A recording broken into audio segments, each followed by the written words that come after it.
Good morning, everyone. We've got a few more minutes and we're waiting for a few more people to join.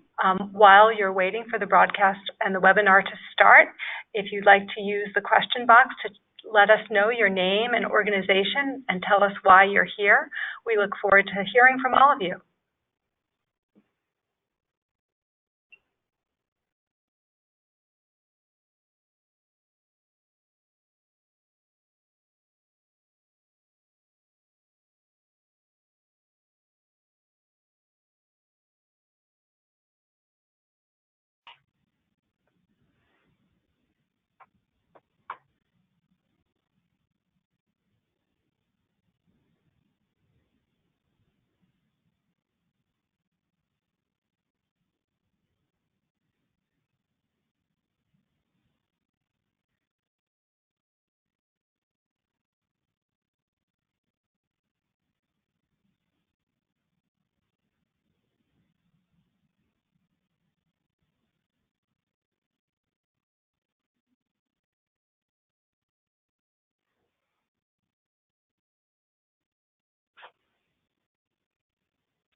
Good morning, everyone. Thank you for joining us.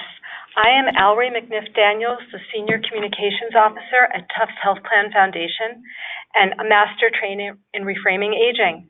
On behalf of Nora Moreno-Cargi, the Foundation Board, and my colleagues at Tufts Health Plan Foundation, I'd like to welcome everyone to today's webinar, Reframing Aging, What You Need to Know to Communicate More Effectively. We're here with Janine Vandenberg, who leads Changing the Narrative in Colorado. Janine is also a master trainer, and she's worked with hundreds of community organizations to refine their messages. She and I are both looking forward to spending some time with you all this morning and sharing what we've learned and hopefully helping you think a little bit differently about how you communicate on aging, ageism, and issues of importance to older people. Next slide, please. So before we get started, there are a few housekeeping items that we'll cover for you. As you can see, the webinar is being recorded. We expect to have nearly 300 people on the line, so we have muted the lines, but we do want to hear from you. So we encourage you to find the question box at the right side of the screen and communicate with us if you have any questions or thoughts that you'd like to share. You can also find the webinar slides and some other resources that have been uploaded to the handout section. So we encourage you to pull those down either now or at the end of the webinar. If you're having any technical difficulties, you can reach the folks at GoToWebinar at 877-582-7011. So now we can get started with the next slide. Why are we here? Simply put, we're going to share recommendations and resources to help you talk about aging, ageism, and issues important to older people. Our hope is that the message that we share can be integrated into your existing work. We're not here to talk about a new project or a whole new line of programs to run, but to help you think more differently about how you talk about aging, how you write about ageism and the issues that your folks are concerned about, and to think about how we can be more effective and communicate the great work that's already happening in your communities. Next slide. Janine's going to talk a little bit more about why it's important to reframe aging. Terrific. Thanks, Valerie. And thank you, everyone, for being with us this morning. I'm really excited to do this. So you've already shared a few reasons why you chatted in, why you were here at the beginning of the webinar, but there are 4 key reasons about why this effort is underway to reframe aging that we would like to share with you. Next slide, please. And first and foremost, ageism. Ageism being prejudice, stereotypes, and discrimination based on age is pervasive. Ageism and the related misperceptions that people have about what it means to get older have detrimental effects on all of us as we age, including financial security. So a recent study by the Urban Institute that was released, interestingly to me, between Christmas and New Year's of last year, found that 56% of people who entered their 50s with stable full-time employment were pushed out or laid off, and only 10% of those ever recouped financially. So clearly, when people are being pushed out of workforce, a real dent to their financial security as they get older. A number of studies have linked experiencing ageism with declines in physical and mental health, memory, and lower lifespan. And finally, as you'll learn about more later in this webinar, misperceptions that the general public has about aging make them much less likely to support the kind of age-friendly policies that many of you are trying to advance and that would make our communities better for all of us as we age. Next slide, please. On the other hand, so let's go to the positive, we know that there are really documented benefits of being age positive. There's a growing body of research that documents the benefits of thinking positively about aging and the benefits of older people using age-positive language. This includes longer lifespan. One study showed an average of 7.5 years longer, improved health, and reduced likelihood of dementia, even among people who have the genetic marker for Alzheimer's. So we know that reframing aging away from some of the prevalent negative messages that are out there and stereotypes can be a really effective way for all of us of helping older people in our community and all of us as we age. Next slide, please. Reason number 3 to reframe aging. So many of you working on policy know this. Our lifespans have increased dramatically over the last century, and yet so many policies and practices hark back to times when average longevity was much lower. If you look at the year 1935, right in the middle of our timeline here, a big year, right? Social Security was passed, and the age to collect benefits was set at age 65. Note the average life expectancy for men and women at that time. We still have vestiges of outdated thinking in terms like, and this is one of my least favorite, quote, prime working age, which is defined as ages 25 to 54, or the kind of full stop retirement at a certain age where people literally work full time to a certain age and then stop working in entirety. Again, outdated practices from another time. So as all of us live longer and hopefully, for the most part, healthier lives, we need to think differently about housing policy, transportation, workforce, and more. Next slide. And as the slide on the next page shows, this is going to continue to be a need. So this is one of my favorite slides that we're going to be showing in the webinar. The Census Bureau released this graphic about a year ago, showing the changes in the population of the United States from 1960 to the projection of what it's going to look like in 2060. And so if we look at the left-hand side, what do we see? A whole lot of younger people at the bottom of the pyramid, tapering up to a very small number of older people. And here's what it looks like on the right-hand side in 2060. And this tells me, contrary to the narrative that sometimes is out there, that once the baby boomer generation is out of our hair, and I'm a member of the baby boomer generation, so I feel okay saying that, then we're not going to have to worry about the aging of America anymore. And what this shows instead is a fundamental demographic shift that is going on not only in the United States, but across the world in both developing and developed country. And it's a result of both advances in healthcare, science, so longer lifespans, but also decreased birth rates. So it raises to us really interesting questions. If we have this extra time and increased longevity, how do we leverage the opportunity and talent that we can bring to community and workplaces? Next slide, please. And finally, by reframing aging, one of the things that all of us can do is better align the public understanding of aging with what experts like you know. So here's what experts know. One, we're all aging, and so is society. The one thing all of us in this webinar have in common, today's the oldest we've ever been. I want everyone to think about this before you go to sleep tonight. The youngest we'll ever be. We're all aging if we're fortunate. We know that aging is normal, a continuous process of human development. As Ashton Applewhite likes to say, we don't wake up one morning hijacked by oldness. We know that older age brings a lot of opportunities for growth and contribution if we don't allow ageism in our communities to get in the way. Experts also know that how well we age is pretty much driven by context. With the right supports, many can remain healthy and independent as we age.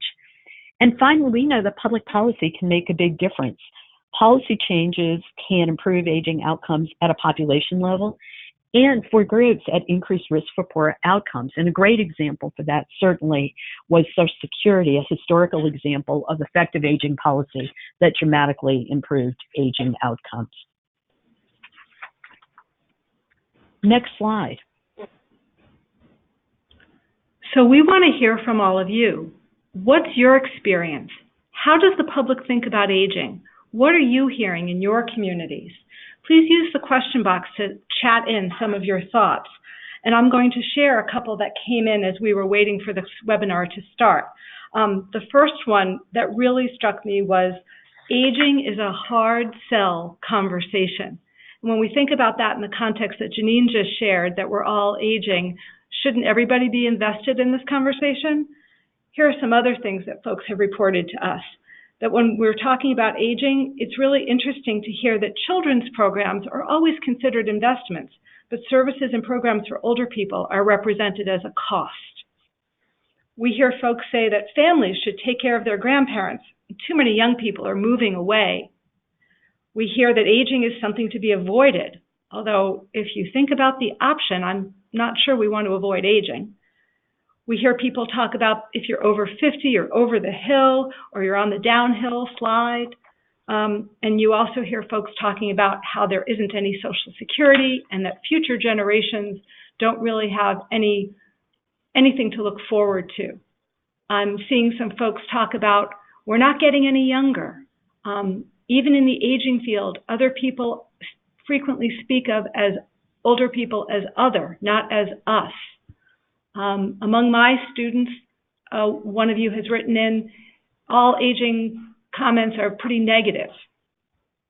Oh, here's one. It still surprises me the number of people who think everyone will come down with some form of dementia. So, I think the theme here is that all of us are having very similar experiences, despite the fact that we're working in very different communities, and that there is a lot of negative misperceptions that are very similar to what Janine reported. I've got a couple of more coming in.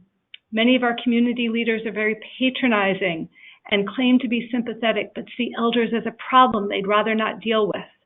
In our town, we have to make the case for the importance of support for aging residents, but support for the schools is always a priority.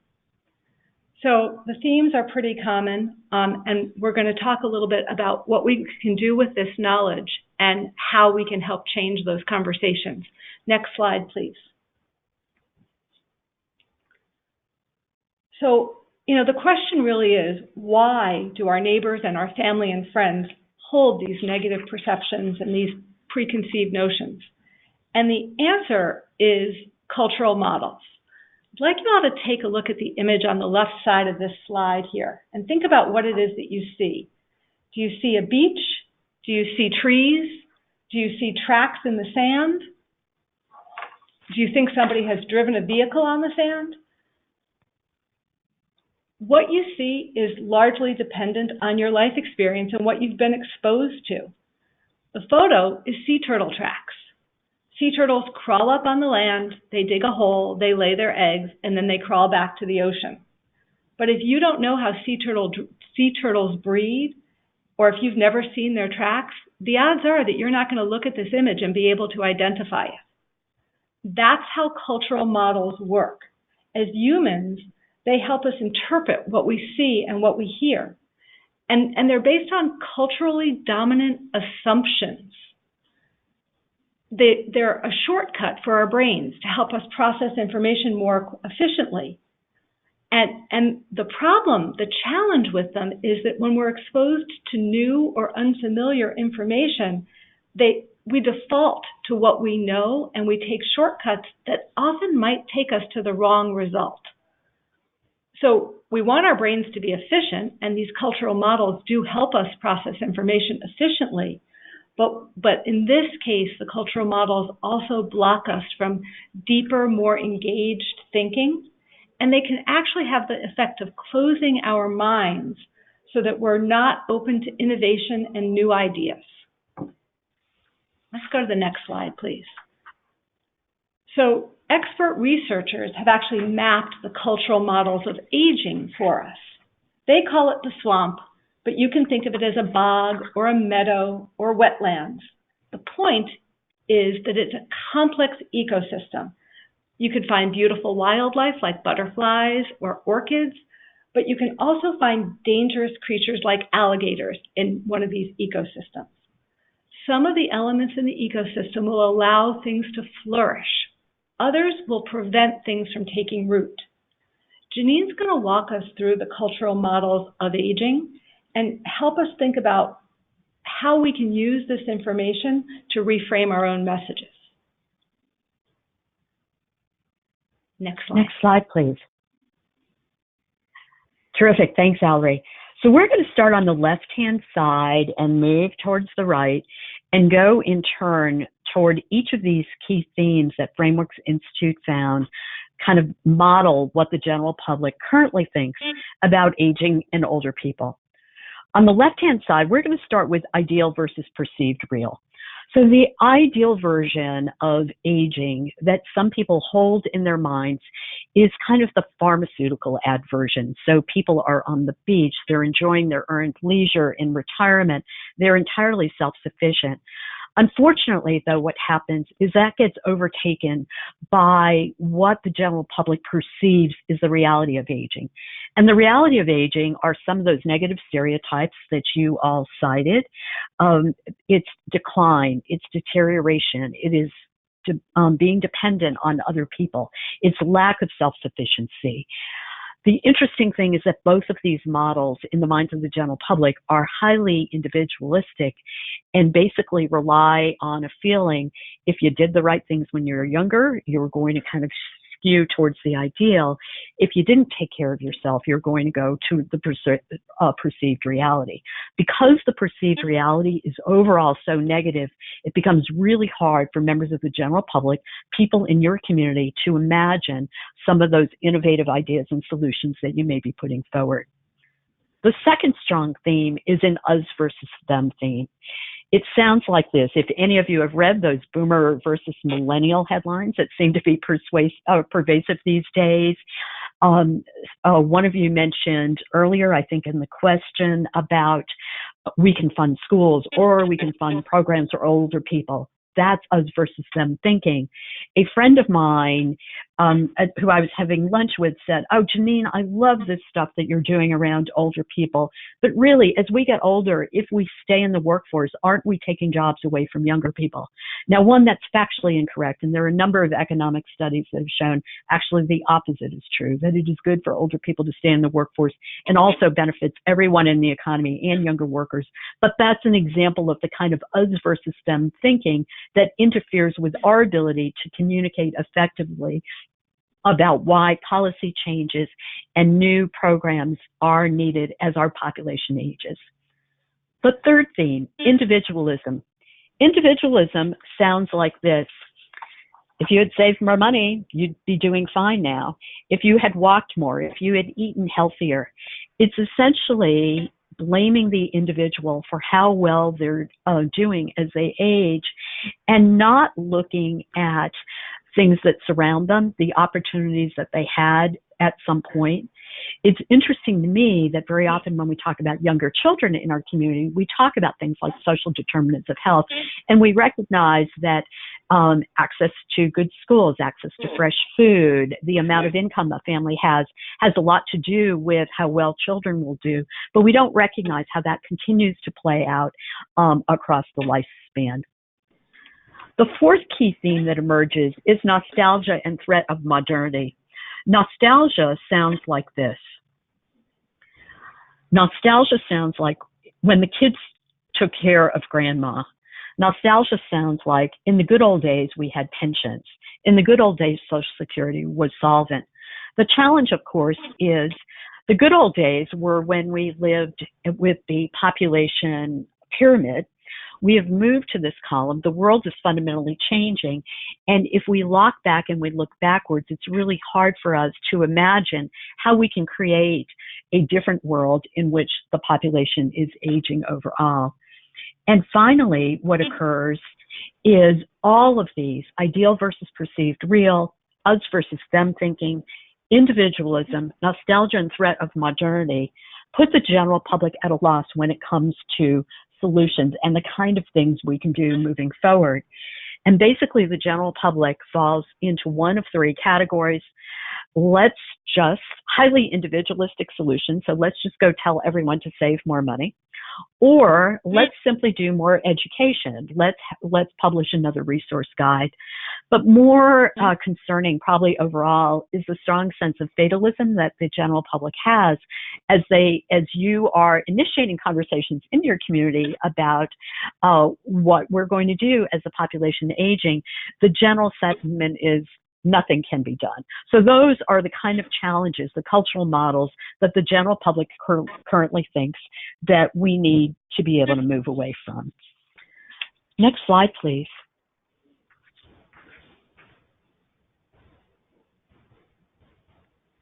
There are two things that are actually absent from public thinking that are really, really important. And one of these things is ageism. So we've already mentioned that ageism is prejudice, stereotyping, and discrimination based on age. And Framework's cultural model research found that the general public lacks a firm understanding of ageism. They either don't know what it is. If they do, they don't understand why it's a social issue or why we should care about it. They don't understand either the causes or those kind of negative impacts of ageism. And they don't understand how systems and infrastructures can actually reinforce ageism. They don't understand what it looks like in practice. So that, again, can interfere when we are trying to propose changes or communicate about the fact that ageism exists, and it has a negative impact on all of us as we age and those with whom we work. The second issue is that absent from public thinking is that context matters, social determinants matter, and that if we are able to put the right supports in so that we can support people in community as they age, people can fare well. Generally, those concepts are absent from public thinking. Next slide, please. Ellery, so there are people who wanted to do something about this. Yes, thank you, Janine. And that's really the good news. I mean, what you've heard Janine outline are the misperceptions and preconceived notions that block people's ability to hear what we're saying about aging. But we're not the only ones having the experience. A couple of years ago, several national aging organizations came together They reached out to an organization called Frameworks Institute, a national nonprofit that specializes in communicating on social issues. Framework staff includes linguists and anthropologists, sociologists, psychologists, and they work together to understand how the general public thinks about issues, and then they take it a step further and they develop resources and recommendations to put a roadmap forward, if you will, so that we can make adjustments and adapt the way that we communicate to be more effective. Frameworks research included more than 12,000 people across the United States, and the recommendations that we're sharing today are the ones that worked. So, Frameworks had a lot of different hypotheses, and they would go out to a focus group or they'd use other research methods to test these ideas that they had. And some of them were effective in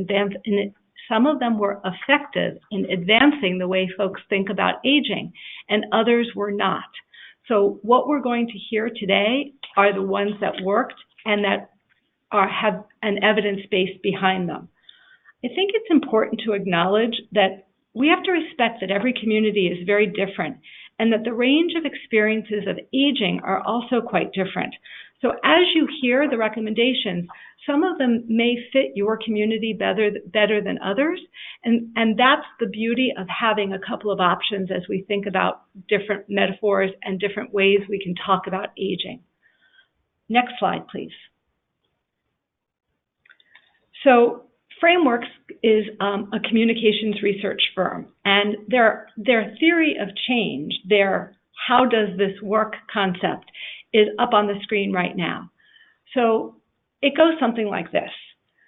If the experts, and that's everyone on the phone today, all of us who work in the aging field, if we change the way we talk about aging, that will eventually change the discourse. That will change what we see in the media, the TV shows you watch, the newspaper and magazine articles that you read. And as those changes happen in the media, you'll start to see the general public change the way they think about the subject. And once the general public starts to have a different way of thinking, perhaps is more open to new ideas, that's when policy changes can happen. Some of you may recognize that this is not the kind of thing that happens in 6 months or a year. We're talking about long-term change. We're probably going to have to look at some interim measures as we go down the road to get a sense of how effective this is. But I want to share an example because I think it's been a very public example. It's not Frameworks work, but it was work that was done for a social issue by another similar firm. About 15 years ago, some of you may remember conversations about gay rights. Folks were focusing the idea of gay marriage and rights and benefits. And here in New England, you saw civil unions get passed in Vermont, you saw gay marriage made law in Massachusetts, and you really saw, they were gaining some ground in that work. As the campaign traveled across the country, the message didn't garner the widespread support that everybody expected it to. And in fact, the ballot measure was defeated in California. So the organizers regrouped and they realized that they had to reframe their message. The advice they were given was to focus on common values, to focus on this idea of love and commitment, that as human beings, we would all relate to the concepts of love and commitment. And that instead of leading with this notion of rights and benefits, the values were more important. So the conversation changed. The campaign language changed. Instead of talking about the rights and benefits associated with gay marriage, you started to hear about love and commitment and marriage equality. And there have been case studies written on this. There have been academic studies written on this. And it all points back to the change in the messaging. The idea was that these new messages, which led with a common value, were what led us to having a National Marriage Equality Act.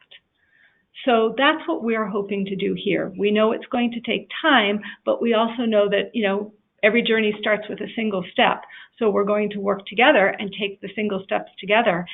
I think we're quite fortunate because we work in New England for the most part, most of the folks on this call, and we have already seen some movement in this area, and some of our communities have had some success. So I'm really grateful that there are so many of you on the phone who are joining this movement with us. Next slide. So you heard Ellery talk about this as a long-term game, and clearly reframing aging is. But we do know and have strong evidence that the framed messages that Frameworks Institute tested with that sample size, again, reminder on the left-hand side, over 12,000 sample size, we know that their tested messaging actually did have some statistically significant results. Let me go through those briefly. To test whether a frame works, Frameworks conducts large-scale experimental surveys. In this case, the surveys were done with people across the United States that were demographically representative of age, gender, race, ethnicity, socioeconomic status, and political affiliation. And the frames that we are sharing are the ones that move the needle across demographic groups. So some of the results that Frameworks found when testing the messages with the experimental group, that sample size of 12,000 against a control group, were first improved messages, improved attitudes. It increased the positive attitudes of people towards aging, and it increased the attitude that older people and younger people are actually pretty similar. It decreases us versus them. It increased support for policies that expand opportunities for older people to contribute to community. For example, increased public funding for programs that allow older people to volunteer and mentor in community. It increased support for policies that provide support for older people and their caregivers. For example, paid family leave to allow people to take time away from their jobs to provide care for older workers.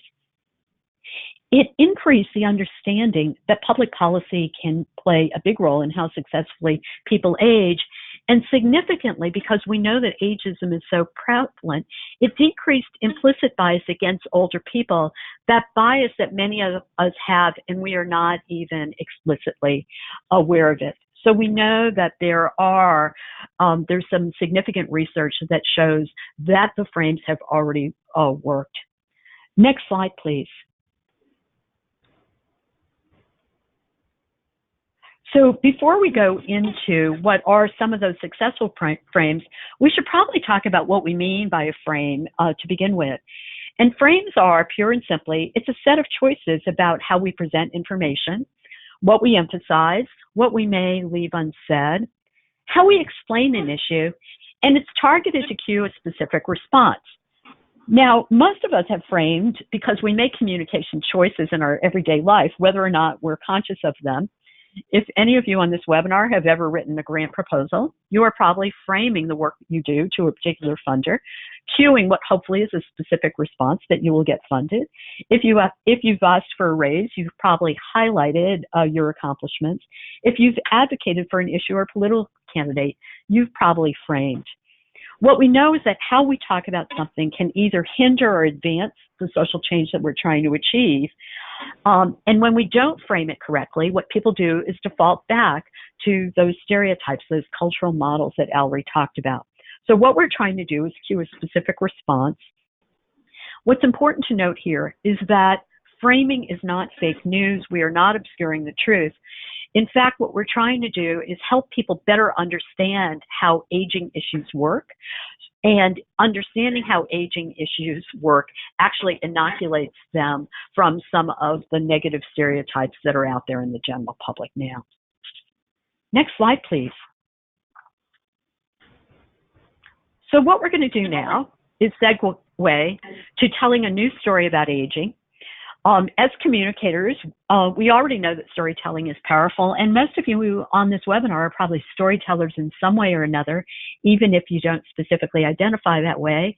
If you are leading an organization, leading in a program, out in community, if your official role is fundraising or marketing, if you're working directly with older people, you are communicating in one way or another about aging. And so what the cultural models research that Frameworks did tells us it's not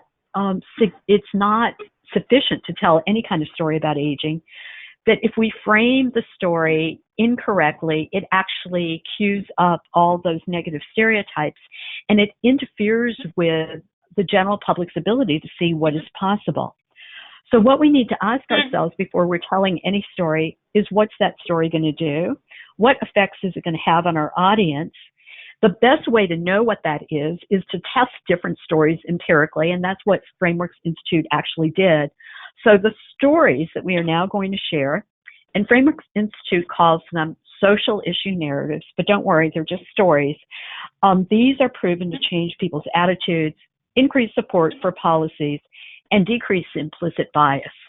Before we go into the specific stories, I want to share two kind of umbrella ideas about telling a new story about aging. And one of them is to move away from episodic or individual stories, the story of the individual in your community who may not be doing well, the kind of thing that historically we may have written in grant proposals. We want to move away from those and talk more about thematic stories, or what's the underlying issue going on in our community, because we know that that can lead people more towards solution. And the second part that we always want to include in our stories is end them with very specific solutions, because we know that the general public has this fatalistic view. So when we tell a new story about aging, it always needs to be coupled with a solution. Next slide, please. Okay, so what are the elements of this different story, or what Frameworks Institute calls a social issue narrative? And basically what a social issue narrative means is just another way that we tell a story literally about a social issue. And in this case, what we're telling the story about is the issue of aging and aging-related programs and policies. One of the really important things is to lead with values. It establishes, why does this matter? Why should people care about it? Values are those important kind of shared, enduring beliefs that we share generally within a culture and within a society. And some of you may be wondering, well, my organization has a set of core values. Can I use those? No, the recommendation is that you use the tested values, because the tested values are the ones that actually were demonstrated to shift public opinion in a positive direction. So we're going to share what those values are. But we lead with values because we want to find common ground with those that we're communicating with. And we know that we can find common ground based on shared values. So that's how we start the story. Then we go to the middle of the story. And like a social issue narrative, like any good story, has a beginning, a middle, and the end. The middle of our social issue narrative is an explanation of how the issue works. The reality, and most of you have indicated that in what you've chatted in so far, a lot of people don't understand aging issues, and they don't understand how it works. So we need to explain them. We need to explain how it does work, and if it doesn't work, why not? And sometimes a really effective way of communicating a complex idea that has a lot of moving parts is using a metaphor. It helps make a complex thought easier to understand. It provides a picture in someone's mind. So an example of a metaphor, if anyone has heard a broadcaster talk about Rob Gronkowski being a beast is a metaphor. If anyone has read Caged Bird by Maya Angelou, Caged Bird, a metaphor. So using metaphors, we know, are a very powerful and sticky way of helping people visualize how an issue works. And then finally, we want to end our story with a solution. And the solution need to have these 5 characteristics. We call them the 5 C's of solutions. But one, they've got to be concrete. We can't just say, we need to do something in our community. People are getting older. We need to put concrete solutions. They need to be causal. They need to, whatever solutions we're putting forward, need to actually address the kind of issues that we're putting forward. We want collective solutions. We don't want to go back to that individualistic thinking and simply tell people, well, our solution is if you're not doing well and you don't have money and you're living on $500 of Social Security, just go save more money. We need to think about what are collective solutions that we can do in community to support all of us as we grow older. They need to be credible, and by credible, we mean put forward by a credible source. So many of you kind of in the nonprofit, policy, government arena would be viewed as credible sources in your community as experts in aging. So making sure that they're from credible sources.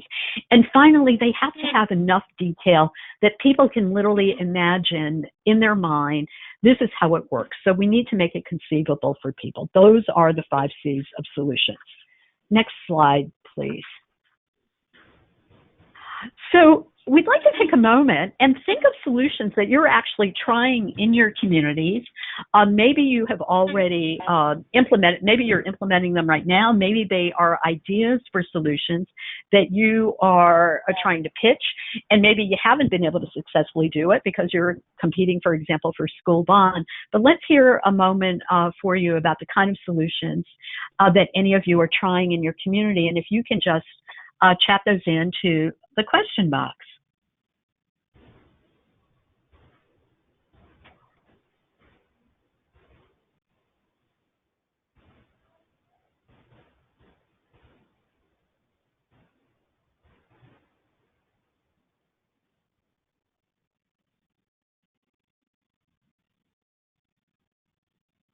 Okay, I'm seeing community coalitions that focus on healthy aging,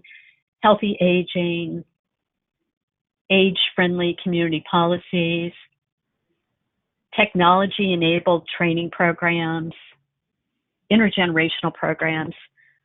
Okay, terrific. Those are all great examples of innovative solutions that we are collectively trying to advance, and they meet the criteria of being collective solutions, credible, and conceivable. They look like they have enough detail. Okay, next slide, please.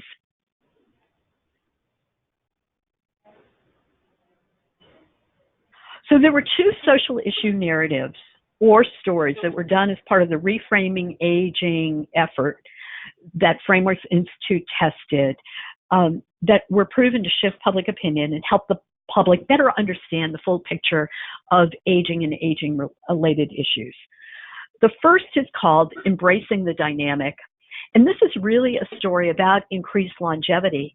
And what do we do about the fact of increased longevity? We have people living longer in our communities. How do we use that as a resource for our community? So think of increased longevity, the big story, older adults can be a resource to our community. How do we make that happen? And it moves away from some of the negative thinking about older people. So we're going to walk through that story, Embracing the Dynamic, in detail. The second story, Confronting Injustice, is a way of talking about ageism. One of the things that Frameworks found is we don't want to compare ageism, for example, to a civil rights issue. We've got to be really careful about how we talk about ageism, and Confronting Injustice is a way to do that. We are not going to go over this in the webinar, but if you look in the handout section, we have a separate handout on Confronting Injustice that walks you through the steps of that story. Next slide, please. So we lead the story about embracing the dynamic with the value of ingenuity and innovation. And it sounds like this. We're problem solvers. If we see an opportunity, we figure out how we're going to seize it. When we see that something isn't working, we're good at rethinking our approach to doing things. And part of key to our nation's innovation and ingenuity is replacing outdated practices with smarter ways of doing things. What this does is it really cues people up to think about what's possible, to think about new ideas. It disrupts complacency, and it moves people away from that sense of fatalism. And Ellery, I know, having grown up in New England, that New England has always been on the cutting edge of a number of things. Do you want to share with us some examples of New England as a leader in innovation? Thanks, Janine. We've actually done a couple of workshops locally with folks on reframing aging, and when we ask folks to brainstorm how they might use this ingenuity value, we've heard folks talk about the tradition of Yankee ingenuity and this idea that New England is a place that's full of modern innovations as well. Folks have built on the idea that the first public health department was in New England, the first public schools, the first public subway, the first public library, although apparently there's some debate whether that was New Hampshire, Connecticut, or Massachusetts. But you get the idea that we do have a tradition of innovating, and importantly, we have this tradition of community supports and social structures to make sure that our communities are strong and vibrant. Terrific. Next slide, please. So we're just going to share with you an example, because you may be thinking, okay, great, ingenuity and innovation. How do I integrate that in my message? And it may be as simple as leading with a statement like this. You have an idea in mind that you are putting forward to your community, and it may be as simple as, let's use that spirit of ingenuity and innovation to reimagine how our communities can support our residents' well-being as we age. So again, the use of these values doesn't have to be really complicated, but it's to prime people's thinking. Yes, we are innovative, we live in an innovative state, an innovative region, and we can use that spirit of innovation to think differently about how we support people in our community as we age. Next slide, please. So now we're going to go to the middle of our story, and we're going to use a metaphor. So the metaphor that's used with the embracing the dynamic narrative is basically comparing aging and older people to building momentum. It's the opposite. It's intended to be the opposite of that dominant narrative that says it's all downhill, it's all deterioration, etc. It's specifically, no, actually, as we get older, we're building momentum. Getting older is a dynamic process. Each one of us, and I want you to reflect as you're sitting in the webinar, think of something that you know today, something that you learned in the last year that you didn't know a year ago. And I think for most of you, you can probably think of a few things and imagine that building up over time. As we age, we gather that insight and momentum. And this, if we don't allow ageism to get in the way, this can actually add power and force to moving our communities forward. So as a society, we want to do everything that we can to support and make the most of it. Next slide, please. And here's a really simple example of how you could use the middle of that story. So you've led with innovation and ingenuity, and you could say something as simple as, by adopting the kind of age-friendly policies that are in our strategic plan on aging, we can tap into the strengths and experiences of older people in our community. Again, you can modify it to meet your own community's need, but you're advancing this idea that older people can be a resource to community. And again, what this metaphor does is it moves people away from the negative stereotypes about aging. Next slide, please. And we're going to go ahead and conclude with a solution. This is a solution that Frameworks Institute tested. It is by no means the only solution, and many of you have chatted in some of the innovative solutions that you're rolling out in your communities. But we want to offer here a concrete solution, and a solution that tested well is that of intergenerational community centers, or really any kind of intergenerational connection and programs. We know that intergenerational community centers enhance well-being of older people. And we also know that children benefit, and research by Generations United and others have shown that children have improved social and emotional skills when they have contact with older people. So that can be a good example. But intergenerational programs can go across lifespan. They can happen in workforce. They can happen in training programs. There are a number of reasons. So the point isn't to adopt this solution, but to end with a solution that is concrete, conceivable, and collective. Next slide, please. So basically, the completed story or social issue narrative looks something like this. In your handouts, you will have a couple of sample social issue narratives, and as well as a blank, so you can start building your own story, leading with the value of ingenuity, thinking about how building momentum plays out in your community, and then simply layering in your own solution at the end. It gives you a new way and a tested way of talking about the kind of programs and policies that you want to put forward in a way that shifts people's attitude. Now, some of you may be thinking, some of the people that I'm working with are very frail, and I need another way. This building momentum may not work. So we're going to share another metaphor with you. Next slide, please. And this metaphor comes from another reframing project or actually two other reframing projects that Frameworks Institute did. One is about reframing social services in general, and one of them is about reframing elder abuse. And a metaphor that, again, tested well and was able to shift people's thinking into how do we support those kind of programs, how do we support social services, was using the metaphor of our society is a building. So the metaphor is a building, and we need to build strong social structures in the same way that a building needs a strong foundation. It needs beams, it needs support. We need strong social beams in our society so we can all participate fully in our communities as we age. So if you're providing kind of services like home and community-based services, if you're providing home-delivered meals, if you're looking at transportation solutions for people in your community who are more frail, this can be a really strong metaphor to use. Next slide, please. So finally, we are going to share a couple of ways and recommendations about changing our language. What you've got on the slide in front of you are the recommendations on the language to use, and I will share verbally what the recommendations are to move away from. So we want to move away from using the terms senior elderly and senior citizen, because Frameworks research found that those terms are associated with a lot of negative stereotypes, and instead the recommendation is to use older adult and older people. We want to move away from crisis language like silver tsunami, going off the demographic cliff, the gray wave, and instead acknowledge that for the most part, as we are living longer and healthier lives, we need to think differently about things. We want to avoid they and them language. We want to use us and we. You'll note that Allery and I have used that throughout as we are all aging.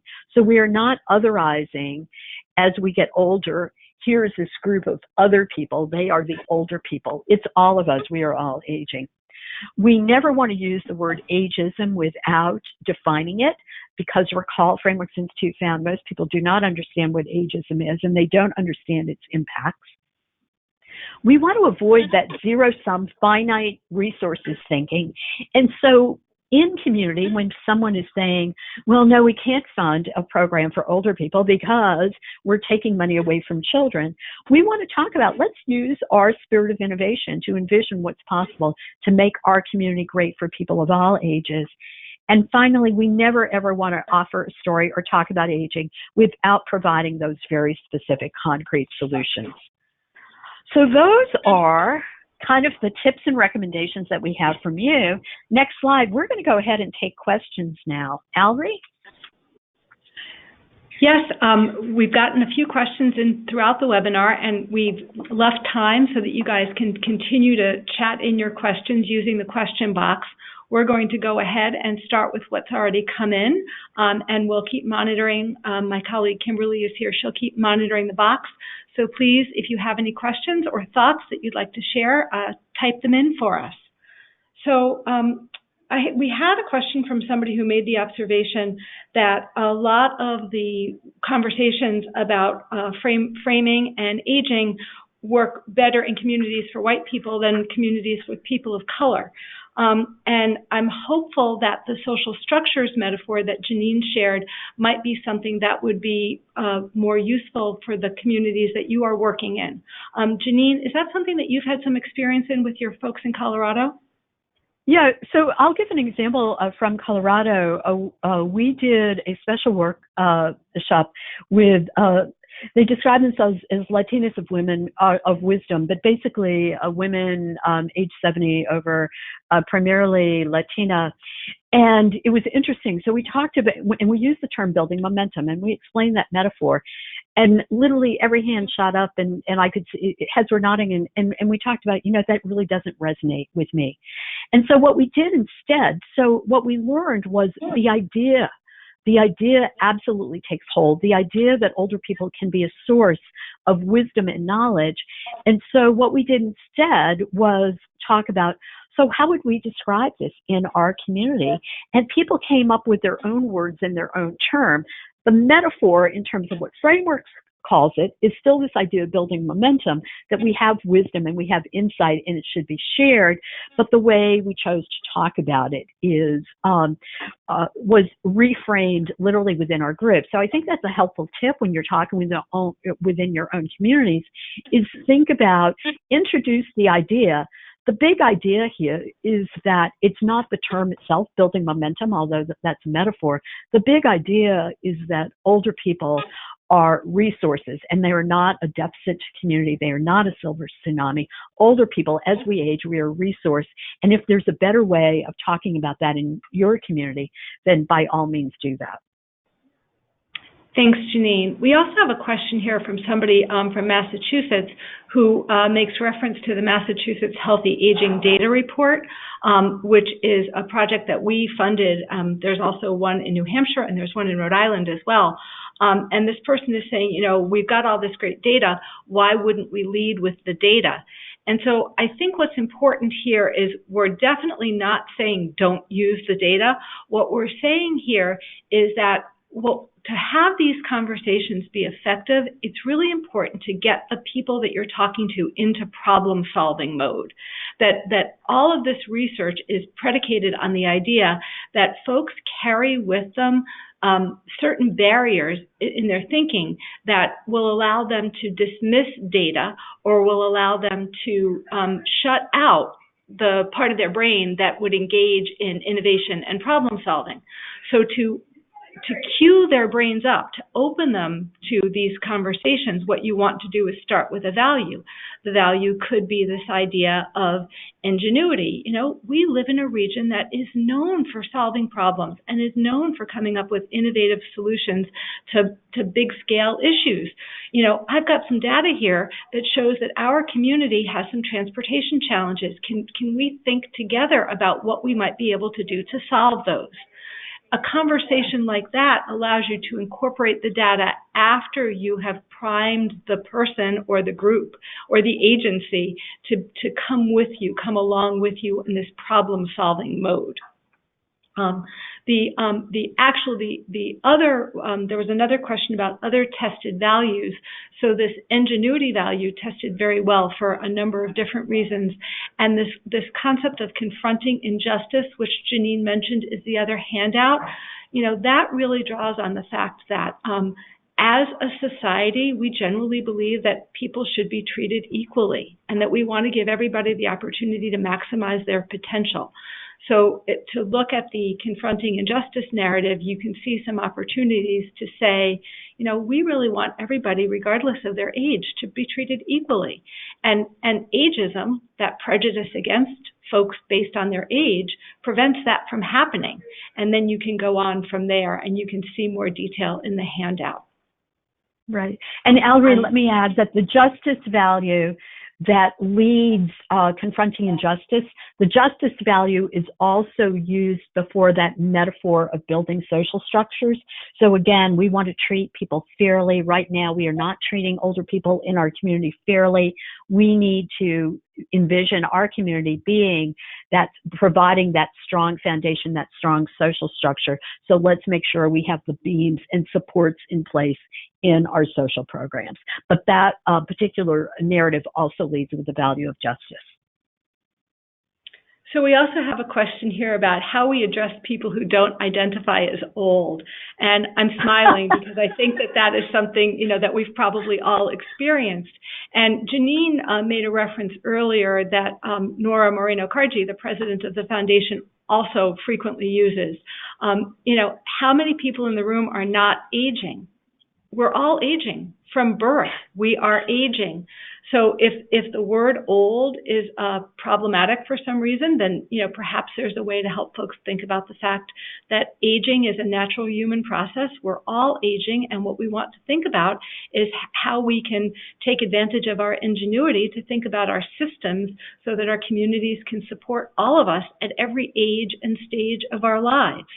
One example that you can also use in that conversation is if you're working in a community that is thinking about being age-friendly, you've probably already heard this, that many of the adaptations that are encouraged for folks who are older are actually really important to folks who are younger as well. If you have curb cuts in the sidewalks that are really helpful for folks who are using a walker, they might also be helpful to somebody who's pushing a stroller or somebody who has crutches because they've got a skiing injury. Extending the time at a crosswalk can also be helpful to people of all ages and abilities. So this concept that we're all aging may be an effective way to get past that conversation. Yeah. And Ellery, if I can add one thing, we heard a lot of that in Colorado. So we've actually, we created a separate workshop for older people where we talk about ageism and to what extent we externalize it about ourselves. And one of the things that I've learned is the building momentum, a metaphor actually kind of gets people excited. They're like, oh yeah, I have learned some things. I do have something to share and that kind of thing. So, we tailor it and we customize it for the communities that we're in. But I think people like that idea of we are actually building momentum instead of moving downhill. So we've had some success with that.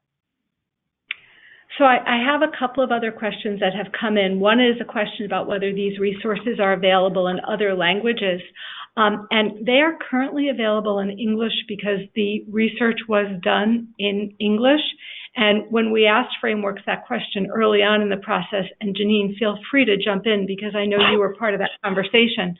Right.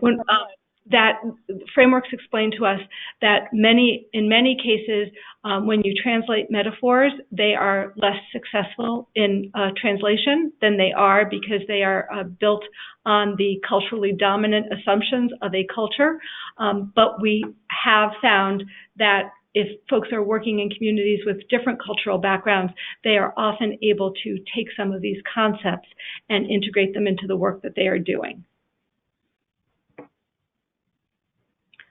I saw a question here about how do we get older adults to identify as the we and not the them? I know we are trying to break down stereotypes with reframing, but we need to get valued community members to change their bias. That is that's a fabulous question. And I will say, speaking strictly from my own experience, I have found that when I acknowledge that is really hard, that has been helpful. When I say to folks that part of this work is really important to be respectful of everybody in the community and to think about this in a very inclusive way, and that because I was brought up in the same place that many of these other folks were with this idea of us versus them, I still sometimes lapse. And I found that acknowledging that helps people maybe identify with that and think about it in a different way. There's also that repetition. When we talk about the fact that we are aging, when we all use that common language, there is some movement in the community. I'm being handed another one. Oh, thank you. I'm being reminded that if you submitted a question that we weren't able to address during the Q&A, we will respond to you via email because we are approaching time. I'm going to switch over to the next slide. And first of all, I want to thank Janine and thank Kimberly for helping. And I want folks to see that one of the other handouts is this list of resources along with links. I encourage you all to explore them. I want to specifically call out the implicit association test. This is the last item on the list. We all have implicit unconscious biases. They may be different for each of us, but I think that the opportunity to talk about that and to recognize that in ourselves is really integral to being successful in this work. And so I really encourage folks to take a look at those tests, and I hope you find them helpful and interesting. And then the next slide is please fill out the survey. It's important to us to know if you found this helpful. We really encourage you to share this information with your colleagues. As you heard, this is not a short-term project. This is a long-term process, and we need you all to spread the word and encourage other folks to listen to the webinar recording, which will be posted later this week, and think about what can be integrated into your existing work. One of the questions on the survey is whether you'd be interested in doing an in-person workshop to take a deeper dive, to look at your own materials. So if that is something that is of interest to you, please indicate that on your survey and share your contact information. We are very grateful to everyone who joined us for the call today. We appreciate your time. We appreciate you spreading the word. And we thank you again for the work that you're doing in your communities. Have a great day, everyone.